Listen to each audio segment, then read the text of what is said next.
عمرك اتزنقت في مرة واحتجت تبعت باسورد الواي فاي لحد وتفاجأت انك ناسيه؟ ما تقلقش، في اقل من دقيقة هوريك اسهل طريقة تعرف بيها كلمة السر لأي شبكة جهازك متصل بيها، خطوة بخطوة وبطريقة مضمونة. يلا بينا نبدأ الفيديو.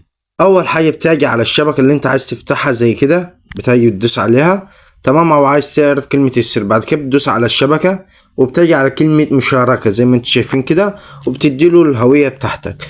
تمام، بتظهر معاك الواجهة دي. طبعا لو انت تليفونك زي تليفوني هتظهر معاك كلمة السر تحت من هنا زي ما انتم شايفين، دي كلمة السر بتاعت الشبكة.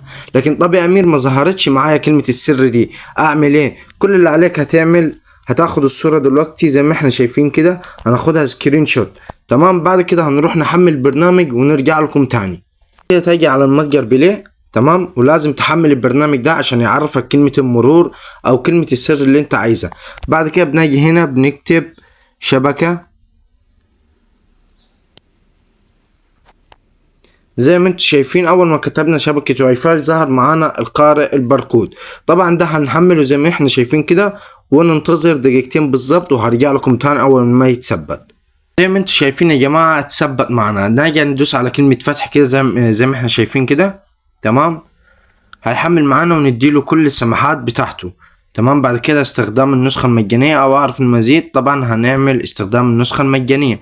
بعد كده بنيجي هيظهر معانا كده مساحة ضوء باستخدام الكاميرا، يعني وش الوش مثلا عايز تعرف حاجة وش الوش كده زي كده مثلا، لو دوسنا عليها بيديك السماح وبتصور له. تمام، زي ما انت كده بتصور له. لكن لو مش عايز تصوير بتعمل مسح الصورة. تمام، زي ما احنا شايفين كده. تمام، بعد كده بنيجي على الصورة اللي احنا واخدينها اللي هي بتاعت السكرين شوت دي، ونيجي ندوس كده، بندوس على علامة الصح اللي فوق، بيظهر معانا كل حاجة. اسم الشبكة زي ما انتم شايفين ريلمي، كلمة السر من تحت، عرض الكود، نسخ كلمة المرور، الاتصال بشبكة الواي فاي، ونسخ كمان اسم الشبكة. لو جينا كده عملنا زي اللي فوق كده مثلا، تمام، وجينا على الشبكة مثلا ولغينا الاتصال منيها مثلا، قطع الاتصال. تمام، ودوسنا مثلا رحنا تاني على البرنامج. تمام، وبعد كده ادينا له الاتصال بشبكة الواي فاي زي ما انتم شايفين كده. سماح، بصوا زي ما احنا شايفين كده، هنرجع تاني هنلاقيها متصلة معانا. دقيقة واحدة. زي ما انتم شايفين جرى الحصول على عنوان واتصلت معنا. وكده بإذن الله نكون انتهينا من الطريقة. ويا ريت ما تنساش الدعم بتاعك باللايك والشير والاشتراك في القناة. مع السلامة، سلام.